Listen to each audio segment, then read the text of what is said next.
Escuchan.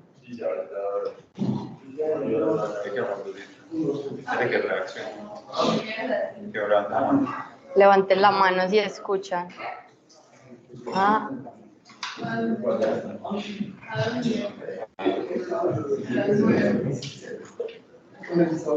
Sí.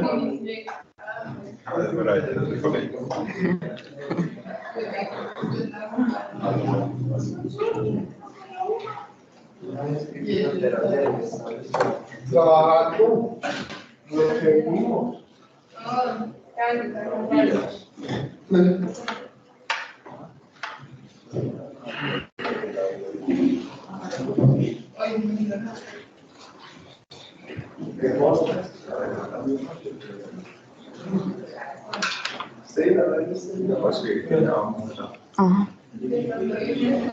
Ay, Dios. ¿Qué usted?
Sí, ya hacían la invitación.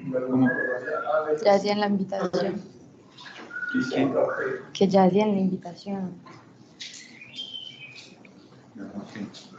Sí. Bueno, buenos días. Mi nombre es Laura Álvarez, soy de octavo semestre. Hoy vamos a hablar sobre fracturas, clasificación, su lectura radiográfica y las inmovilizaciones. Es un tema demasiado largo, entonces por eso empezamos desde ya. Y decir que es, pues como de las charlas que hemos tenido, es como muy diferente. Primero porque es muy extenso y no son cosas como para entender fisiopatológicamente, sino más como indicaciones, cosas más específicas. Entonces, pues vamos a intentar que sea como lo más interactivo posible, pero igual pues para que, listo. Y segundo, es la primera charla de ortopedia. Como es un grupo de interés en cirugía, pues en ciencias quirúrgicas, pues hay que hablar sobre ortopedia. Y de verdad, los que están abajo, si le ponen atención a esta presentación, de verdad pues les va a servir muchísimo. Y porque uno llega a ortopedia sin saber absolutamente nada, y esto es una cosa que de verdad nos ayuda mucho. Bueno, entonces vamos a empezar con una definición radiográfica de fracturas. Es una solución de continuidad de una pieza ósea. Es una pérdida de la integridad ósea generado por sometimiento a determinada energía cinética que supera la resistencia del hueso. Entonces, así como clasificación grande, vamos a clasificarla según esto, y esto mismo es lo que nos va a ayudar a hacer como un enfoque de cómo vamos a leer las radiografías. Entonces, según el estado de la piel, entonces tenemos abiertas y cerradas. Las abiertas, entonces nos los van a explicar los compañeros del día jueves, pero se utiliza la clasificación Gustilo y Anderson y tiene en cuenta el tamaño de la herida, el grado de contaminación, el daño de las partes blandas y la conminución ósea asociada. Además, pues lesión vascular y la cobertura de las partes blandas. Las cerradas, entonces, pues es la solución de continuidad del hueso sin comunicación con el exterior y tiene en cuenta la clasificación de Scherne, en la cual hay que describir el daño de los tejidos pues alrededor. Entonces tiene ausente, abrasiones o contusiones, contusión muscular significativa y contusión extensa. Según el mecanismo de producción, las clasificamos sobre todo en trauma en directo e indirecto. Directo es que la fuerza ingresa directamente donde se produce la lesión. Entonces, en este tenemos agentes penetrantes, aplastamientos, y en el indirecto es que la lesión se produce a distancia del punto donde ingresó la energía. Estas tenemos la torsión, la rotación, la compresión y la tracción. Otras formas en las que se pueden presentar las fracturas son patológicas, en la cual se dan por infecciones o tumores, y por estrés o por sobreuso, como son las personas que van repitiendo el mismo patrón de movimiento todo el tiempo, como maratonistas o como bailarines de ballet. Bueno, según la localización, entonces en la epífisis, que a su vez se dividen en extraarticulares o articulares, en metáfisis o en diáfisis. La diáfisis también hay que describir si es en el tercio proximal, medio o distal. Según el trazo de fractura, entonces tenemos las incompletas, que pueden ser fisuras, en tallo verde o en rodete, y las completas, que a su vez se dividen en simple y compleja. Las simples son las transversales, oblicua y espiroidea, y las complejas segmentarias en cuña o con minuta. Entonces, incompletas, entonces esta es de tallo verde y esta es en rodete. Y de las completas, las simples, entonces tenemos la transversal, que es respecto, cuando trazamos como el ángulo de la fractura, es menos de 30 grados respecto pues como a la longitud, pues como vertical. Las oblicuas es que es más de 30 grados, y las espiroideas, que entonces se ven desde diferentes dimensiones. Y en las completas, complejas, entonces tenemos la segmentaria. Entonces la segmentaria es que tenga dos o más fragmentos, que el fragmento del medio sea 2 veces pues la longitud del fragmento del medio sea 2 veces el diámetro del hueso, porque si no cumple esto, sería con minuta, ya que los fragmentos son más pequeños que el diámetro del hueso, y en cuña. Según el desplazamiento, o sea, otras cosas que hay que ver cuando vemos la radiografía, entonces es describir las angulaciones, las traslaciones, la rotación y el acortamiento. Entonces, de las angulaciones, entonces el ángulo formado entre el segmento proximal y el distal, en el plano, siempre se describen en el plano coronal y en el plano sagital. Usualmente en el plano coronal, con la radiografía AP, la podemos describir en varo o en valgo. En varo, acá tenemos la imagen representativa, pero en varo, entonces el vértice del ángulo está hacia lateral, y en valgo el vértice del ángulo está hacia medial. Y en el plano sagital, en el miembro inferior, cuando va hacia adelante el ángulo, entonces lo denominamos antecurvatum, o en el miembro superior hacia volar. Y en el miembro inferior hacia atrás, recurvatum, o dorsal en miembro superior. Entonces en esta tenemos una fractura pues de fémur, es oblicua, está en la diáfisis proximal, y esta específicamente está angulada hacia varo, porque está hacia afuera. En la segunda tenemos una fractura ya consolidada, pero con un defecto de angulación, de consolidación. Entonces esta tenemos la lateral. En la lateral, entonces vemos que está hacia antecurvatum, porque está hacia adelante, y en la lateral vemos que está en varo, porque la angulación está hacia lateral. Y acá tenemos una fractura de húmero diaficiario, en el cual tenemos también la lateral, que está hacia volar, y la AP, que tiene una leve angulación también hacia varo. Listo, según los desplazamientos, entonces describimos si tiene, porque puede no tener angulación, pero puede sí tener desplazamientos. Entonces tenemos desplazamientos laterales o mediales, anteriores o posteriores, hay que describir siempre el porcentaje aproximado en el que vemos el desplazamiento. Rotacionales, entonces, es respecto a la anatomía normal de la extremidad. Entonces, si vemos, por ejemplo, una tibia, y la tibia normalmente, el segmento proximal va así normal, y de repente vemos que las corticales empiezan a ser más delgadas, o que vemos que está hacia un lado o hacia el otro, eso es rotacional. Y acortamiento o distracción, acortamiento es que hay una superposición entre ellas, o sea, hay tracción en el eje longitudinal, y distracción es separación entre los dos fragmentos.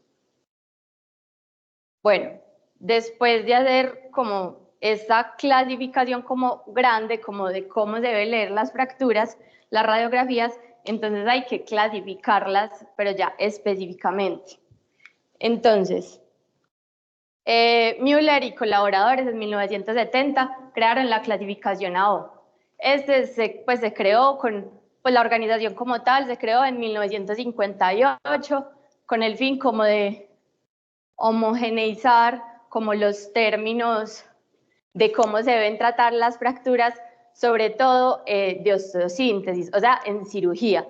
Sin embargo, después realizaron la clasificación AO, que permite identificar, orientar las posibilidades terapéuticas y su pronóstico de acuerdo al tipo de fractura. Entonces, corresponde a un código alfanumérico de 5 elementos. Los primeros 2 números indican la localización, específicamente el primer número el hueso, el segundo número el segmento, una letra que indica el tipo de fractura, A simple, B en cuña o C compleja, y 2 números más que definirán las características morfológicas de la fractura. Entonces, este es un ejemplo en el cual tenemos una fractura de fémur. Entonces, el fémur corresponde al hueso 3, el segmento 2 que corresponde a la diáfisis, tipo A porque es simple, y grupo 3 que es específicamente transversal. Entonces se denomina 32A3. Entonces hay una aplicación pues muy buena, acá está pues pues para que puedan entrar. Entonces está todo el esqueleto, uno va ingresando como a cada parte del esqueleto, y uno ahí puede determinar pues como la fractura específica o la lesión específica que tengo, y eso me especificará pues cómo hacer el diagnóstico, cuáles son las indicaciones que tenemos que hacer como médicos generales, cuál es el posible tratamiento que le harán los ortopedistas, y el pronóstico y cómo hacer la rehabilitación. Entonces acá tenemos un ejemplo. En este caso ingresé pues al húmero, en este caso pues están las simples, pero abajo están las complejas, otras cosas asociadas. Uno ingresa específicamente a ese y le habla de todo, le habla de cómo leer una radiografía, cómo ver si la radiografía está bien tomada o no. Y listo. Después de que tenemos la clasificación, la clasificamos, y de acuerdo a la clasificación, de acuerdo al tipo de fractura, de acuerdo a todo, hay que definir si necesita o no una reducción. Entonces eso se definirá pues como, pues si unas necesitan reducción, otras no necesitan reducción, pero nosotros lo que más podemos hacer como médicos generales luego es la inmovilización. Entonces, hay diferentes tipos de inmovilización, con vendajes blandos, con pues elementos ya hechos como el brace, yesos circulares o férulas, pero en este caso nosotros vamos a hablar de férulas, que es el que nosotros mismos podemos hacer como médico general. Entonces, ¿qué objetivos tiene la inmovilización? El control del dolor, control del daño de los tejidos blandos, control del edema, facilitar el transporte, mantener la reducción y el tratamiento temporal o definitivo, y limitar el movimiento. Entonces, los principios de las férulas. Entonces, la férula debe cubrir 2/3 del diámetro de la extremidad, por lo cual hay que escoger el yeso con el diámetro, pues, y con el ancho y el largo adecuado. Entonces, para miembro superior se utiliza de 3x5 o de 4x5. El 3 acá, entonces el 3 habla sobre el ancho, el primer número habla sobre el ancho, el segundo número habla sobre el largo. Entonces, para que quede 2/3 del diámetro, entonces el miembro superior se utiliza 3x5 o 4x5, y en miembro inferior 5x5 o 6x5.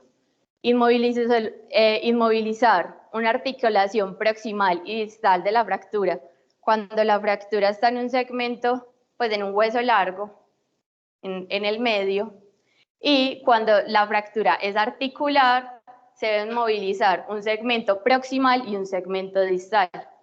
Y la resistencia de la férula también depende del número de capas del yeso. Entonces, para miembro superior se deben poner de 10 a 14 capas, para miembro inferior se deben poner de 14 a 16 capas de yeso.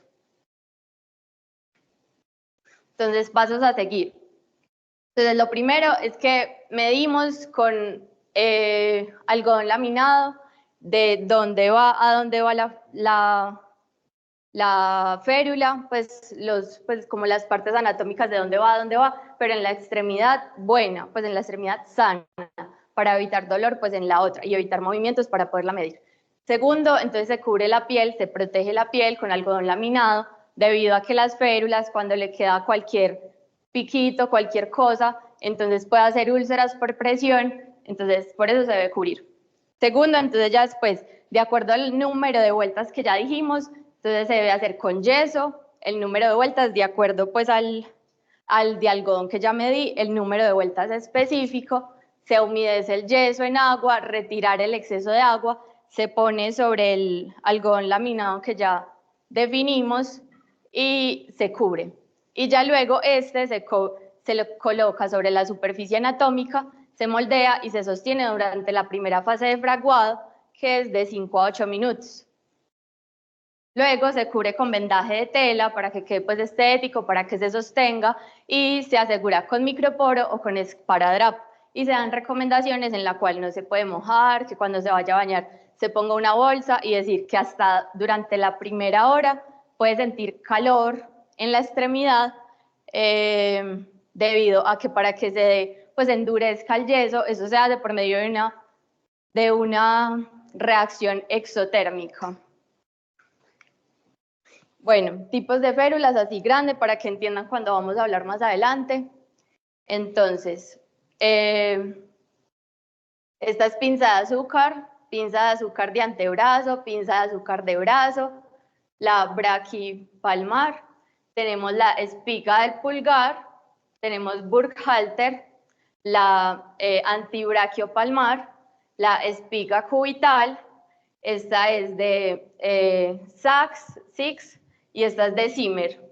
Y pues ya esta es muslo o inguinopédica, y la suropédica. Bueno, entonces ya después de haberlo clasificado como lo grande, cuando leímos la fractura, hicimos la clasificación universal AO, definimos más o menos qué inmovilización requiere, pues vamos a hablar como de los segmentos corporales específicos, hallazgos específicos que encontramos, digamos, en cada fractura o en una lesión específica, y qué radiografías debo mandar, qué inmovilización se puede, y si tiene una clasificación específica al segmento localizado. Entonces, fractura de clavícula. Entonces, los hallazgos específicos puede ser signo de la tecla o caída simétrica del hombro. ¿Qué radiografías se piden? Se pide una P y dirección cefálica y caudal. Normalmente radiografías se piden a 90 grados. Cuando se pide cefálica o caudal, se baja pues el coso de rayos X a 45 grados, tanto cefálica como caudal, para que se puedan ver desde diferentes dimensiones. La inmovilización se hace con cabestrillo tradicional y una clasificación específica, clasificación de Allman o de Peterson, que define que pues, la fractura más común es en el tercio medio de la clavícula. Entonces, fractura de húmero. Entonces, eso pues, se puede extender muchísimo, pero como solo son las generalidades, no se va a separar si es específicamente de hombro, si es específicamente de codo, sino en general. Entonces podemos encontrar el signo de Hennequin, que es un hematoma en la cara interna del brazo, que se puede extender hasta el pectoral, y pues ver la deformidad pues, asociada. ¿Qué radiografías se piden? Entonces, si es proximal, es decir, de hombro, entonces se pide axial de hombro, lateral de escápula y AP verdadera. Si es medio diaficiario, entonces se pide AP y lateral de brazo, y si es distal, o sea que afecta al codo, entonces AP y lateral de codo. Para inmovilización, pues proximal, cabestrillo tradicional, en diáfisis, pinza de azúcar de brazo y distal, braquipalmar. Y la clasificación específica, entonces proximal de NIR y supracondilias en niños se clasifica con Garland. Bueno, esta ya la leímos, pero ¿quién la quiere leer? Que es fácil. No importa si se equivocan.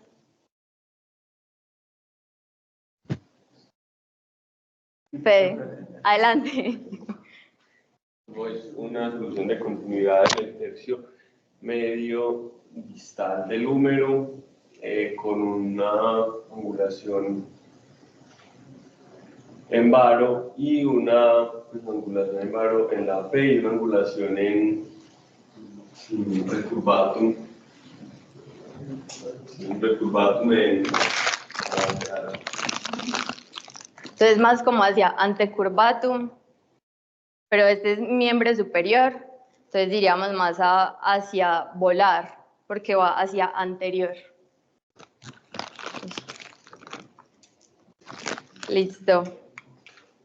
Bueno, trauma de antebrazo, entonces tenemos dorso de tenedor, como vemos en la imagen, que radiografías se piden AP y lateral de antebrazo, la inmovilización, cuando es una fractura proximal, la braquipalmar, cuando es medio y distal, pinza de azúcar de antebrazo, y la clasificación específica, cuando son fracturas distales de radio, es la de Fernández.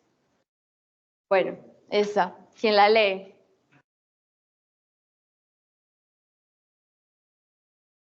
Tomás. Bueno, tenemos una fractura de radio y cúbito, es una deformidad de radio y cúbito con una deformidad de válvula aproximadamente 15 grados, con rotación hacia externo de la parte del radio y cúbito, pero hacia anterior. Listo.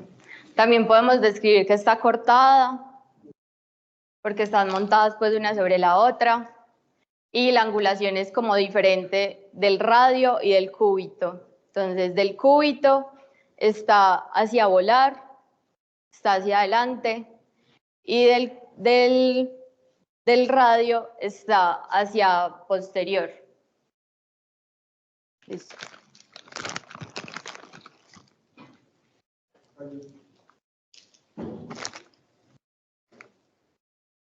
Bueno, fracturas del carpo. Entonces, la más común, entre el 60 y el 87% de las fracturas del carpo corresponden a fracturas del escafoides. Entonces, tenemos pues unos hallazgos específicos en la cual hay dolor en la palpación de la tabaquera anatómica, dolor en el tubérculo del escafoides y cuando se hace la maniobra de compresión del pulgar también hay dolor. ¿Qué radiografías se piden? Entonces, normalmente PA y lateral de muñeca, pero cuando sospechamos específicamente de fractura del escafoides, se pide PA lateral y prenosupinación de 60 y de 60 grados de muñeca. La inmovilización, entonces, es antebraquipalmar y cuando es fractura específica del trapecio, se pide espiga del pulgar para inmovilizar pues, el primer dedo. Y las consideraciones especiales, entonces esta no tiene como una clasificación súper específica, entonces se dicen pues como una consideración especial. Hay que tener en cuenta siempre, ver en las radiografías las líneas de Guilula, que entonces es esta primera línea con esta segunda línea, pero proximal, y esta distal, ¿cierto? Cuando no tenemos eso, hay que sospechar que a la fractura hay una luxación asociada. Esto es muy importante porque normalmente se pasan desapercibidas y en el tiempo el paciente vuelve con mucho dolor o con que no tiene una buena movilidad o que le duele mucho y ya en el tiempo cuando es crónico es muy difícil de tratar. Entonces son cosas que no se nos pueden olvidar.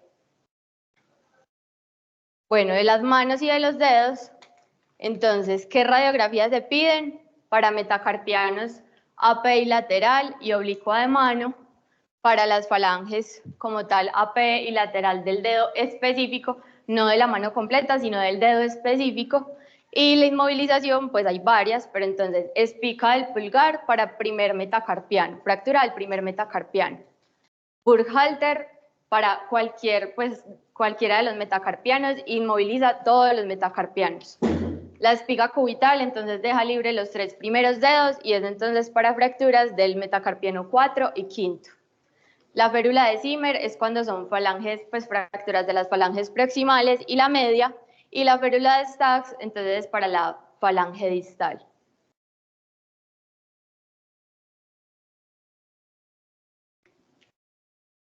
Bueno, trauma de pelvis y de cadera.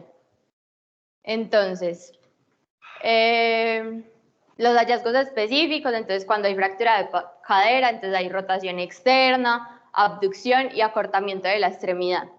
Y cuando hay fractura de pelvis, pues está asociado a traumas de alta energía, puede estar asociado a sangrados, entonces puede tener inestabilidad hemodinámica sin otra causa aparente.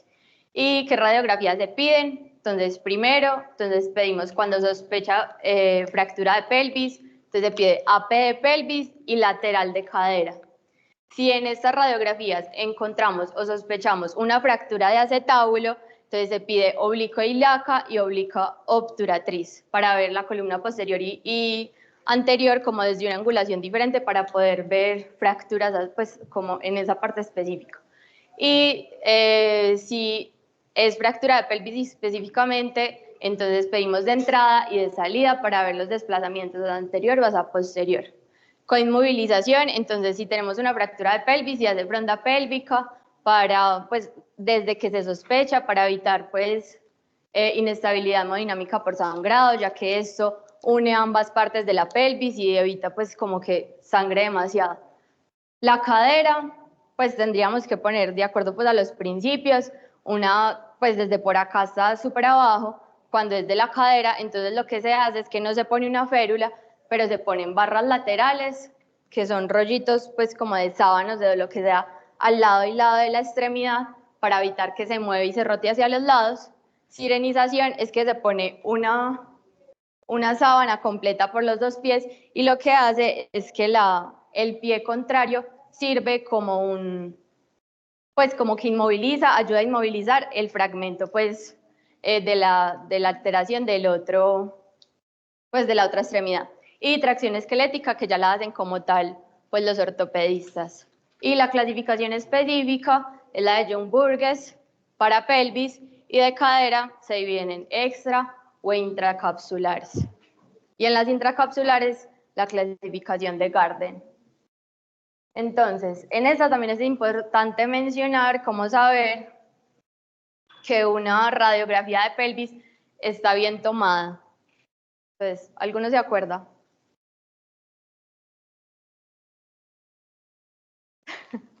No. Fede. No. ¿Alguno sabe? Eso. La columna centrada, que se vean los 2 tercios proximales del fémur, que las crestas ilíacas se vean como simétricas. No se vean discrepancias de las cabezas de los fémures. Ajá. No pueden estar con la cabeza volteada, ¿no? Tiene que ser con las cabezas de fémures de las raíces, en lo posible. Bueno, entonces recordemos, ya te doy. Entonces, que se vean las últimas 2 vértebras lumbares, que se vea el tercio proximal de la cabeza del fémur, que se vea los alerones ilíacos simétricos y también una simetría entre el agujero obturador de ambos lados. Cuando uno trace una línea media entre la columna y la sínfisis del pubis, que da más o menos recta, que la distancia como entre el sacro y la sínfisis del pubis, que da menos, al menos de 3. Y listo. Acá tenemos una fractura de la pelvis en libro abierto. Si es una clasificación de John Burgess, es como CPA 2 o 3. Y bueno, como de las primeras publicaciones que hicimos de la fractura de cadera desde el año pasado, entonces para que la revisen si quieren. Entonces, como la sospecho, en la radiografía, entonces es un ángulo del cuello femoral y la diáfisis menor de menos de 135 grados, y alguna alteración del patrón trabecular o cortical que sugiera una fractura. La clasificación entonces son en intracapsulares o mediales o extracapsulares y laterales y listo, en esas se puede incluir subcapitales, transcervicales, basicervicales o extracapsulares, interopertroncantéricas y subtroncantéricas. Bueno, para fracturas del fémur, entonces ya pues diafisiario, ya no de la cadera como tal, sino diáfisis, entonces normalmente se da por un mecanismo de alta energía, genera gran impotencia funcional, que el paciente no puede pues como apoyar o que le duele mucho al apoyar. ¿Qué radiografía se pide? Se pide AP y lateral de pierna y considerar siempre cuando encontramos una fractura del diáfisis del fémur, debemos considerar evaluar tanto la pelvis, la cadera y la rodilla, porque normalmente pues hay otras fracturas asociadas. La inmovilización, entonces cuando es una fractura proximal y medio, como ya lo vimos en cadera, es sirenización o los rollitos al lado y lado, y la distal es inguinopédica o muslopédica. Y consideraciones específicas es que tiene alto riesgo de complicaciones como embolia grasa o TEP. Listo. Esta radiografía, ¿quién se anima? No es tan difícil, no importa si se equivocan.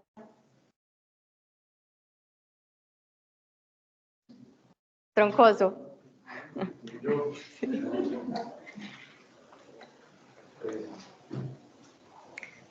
Una fractura es simple, no es más.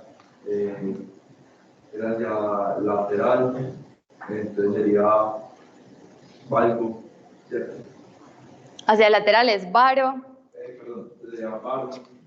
Sin embargo, pues así como no vemos como una angulación, sino más que está como desplazada. No está como angulada, sino más desplazada hacia lateral.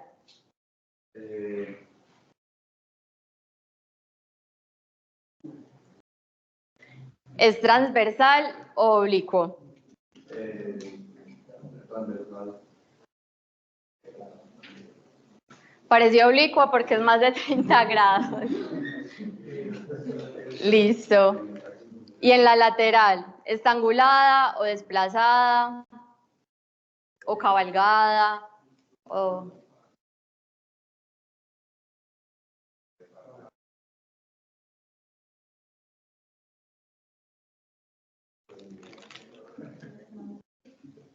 Sí. Entonces está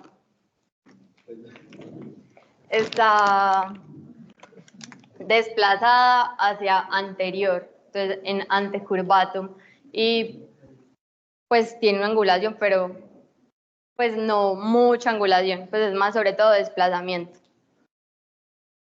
Listo. Fracturas, trauma de rodilla. Entonces, normalmente encontramos efusión articular en el examen físico. ¿Qué radiografías se piden? Entonces, tenemos AP y lateral de rodilla. Y cuando sospechamos fractura de patela, se usa el axial de patela. Cuando tiene un trauma frontal directo sobre la rodilla, se pide radiografía de túnel de rodilla. Y la inmovilización se hace con la inguinopédica o la muslopédica o un brace. Consideraciones especiales, la rodilla flotante. Entonces, la rodilla flotante es cuando hay una fractura distal de fémur y proximal de la tibia, y cuando la fractura, cuando en general hay una luxación de rodilla, tiene alto riesgo de lesión vascular por pues, daño de la arteria poplitea y se considera una urgencia ortopédica porque tiene alto riesgo de pérdida pues, de la extremidad, entonces tenemos que ponerle mucho cuidado. Bueno, ¿quién quisiera leerla?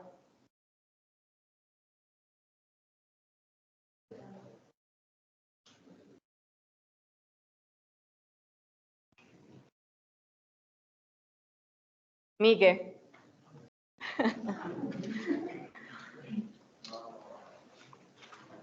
Sí, hágale, hágale.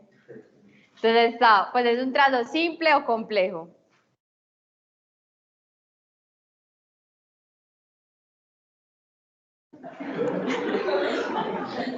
Entonces es más simple porque es transversal, no tiene con minuta, pues no tiene más segmentos.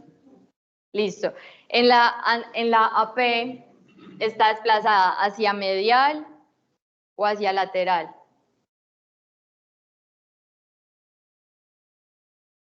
Pues teniendo en cuenta que este es el peroné, que es lateral.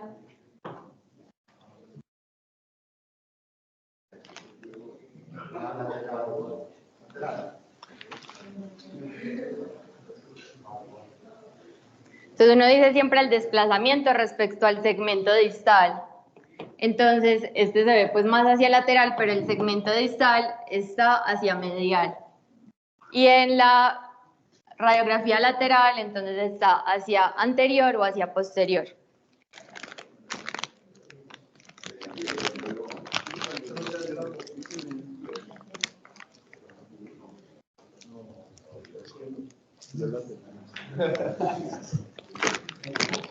Bueno. Trauma de pierna.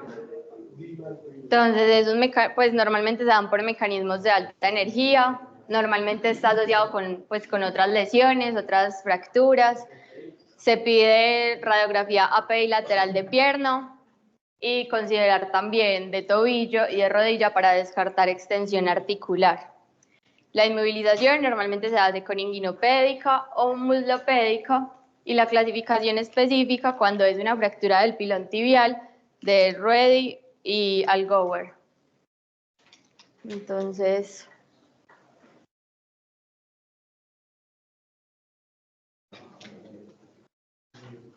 ¿quién la quiere leer?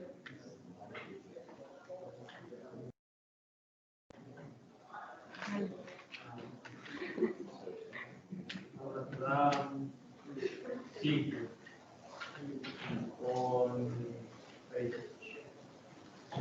anteocular.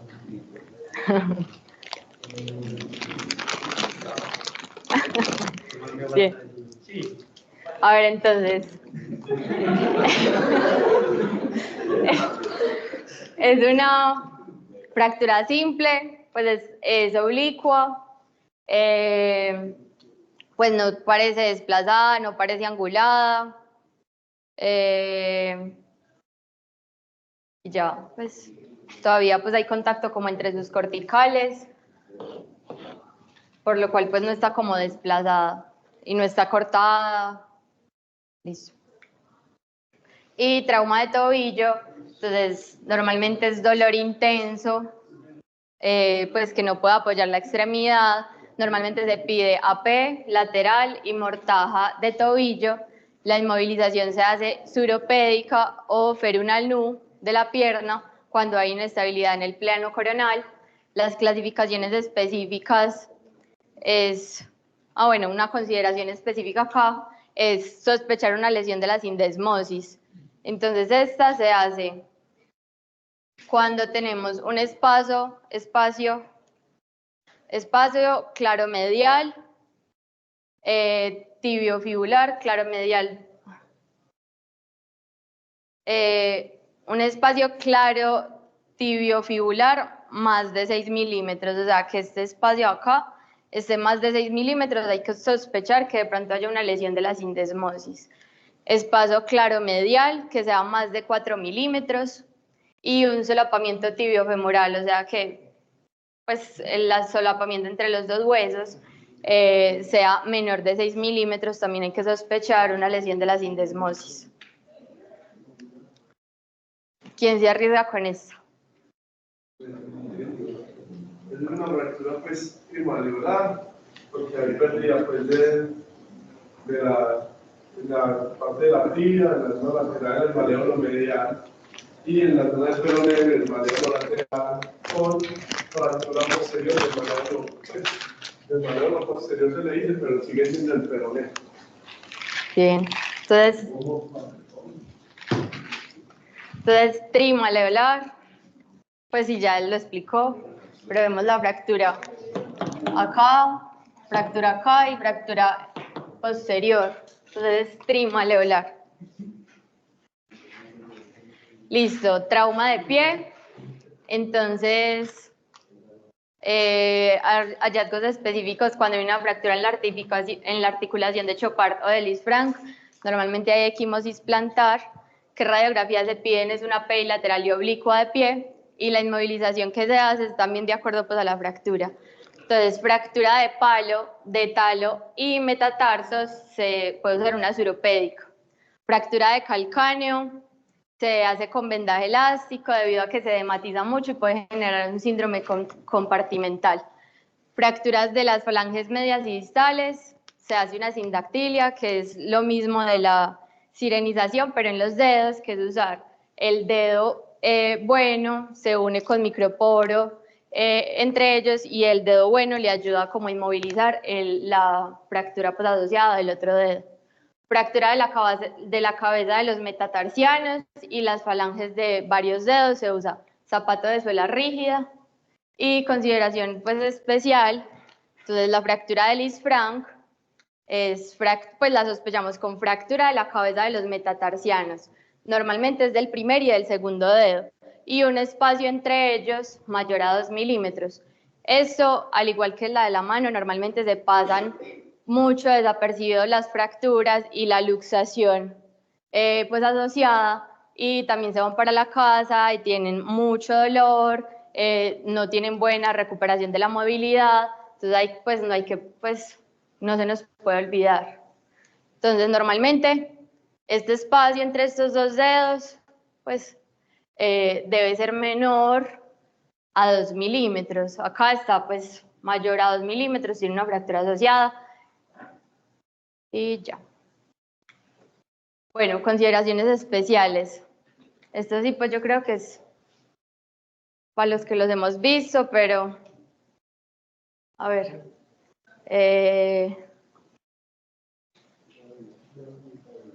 No, dale.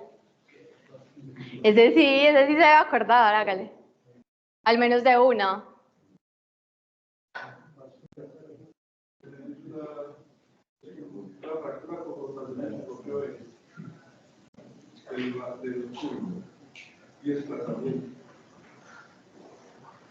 A ver, entonces, en esta, ¿qué hueso está fracturado?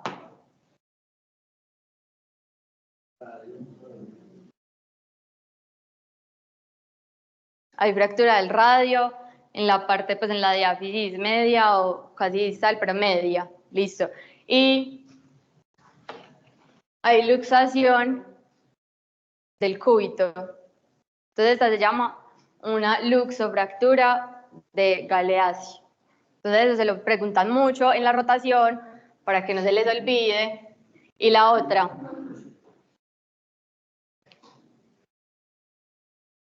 ¿Es una fractura de qué? Del cúbito con luxación del radio proximal. Esa es una de Montegia, luxofractura de Montegia. Listo. Esta. ¿Tiene alguna alteración? ¿No tiene alguna alteración? ¿O qué vemos en esta radiografía?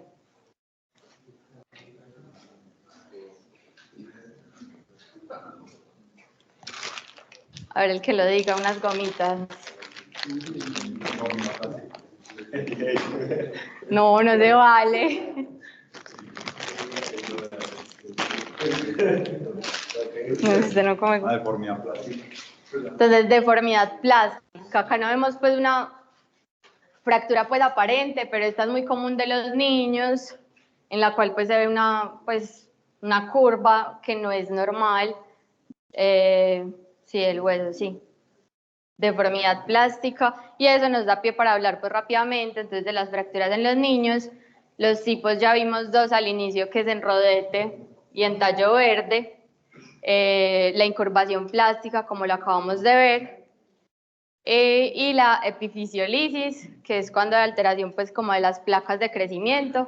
Se usa la clasificación del Salter-Harris para la clasificación de la epifisiolisis, para pues ver hasta qué grado pues es la afectación, y listo.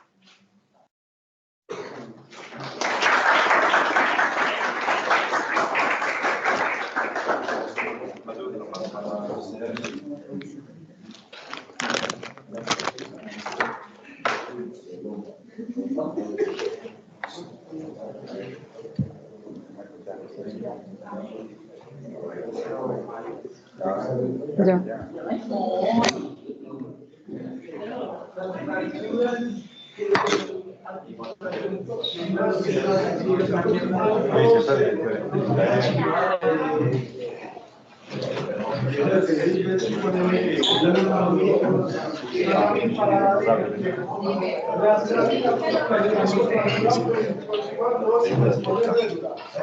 Gracias a Dios por esta semana.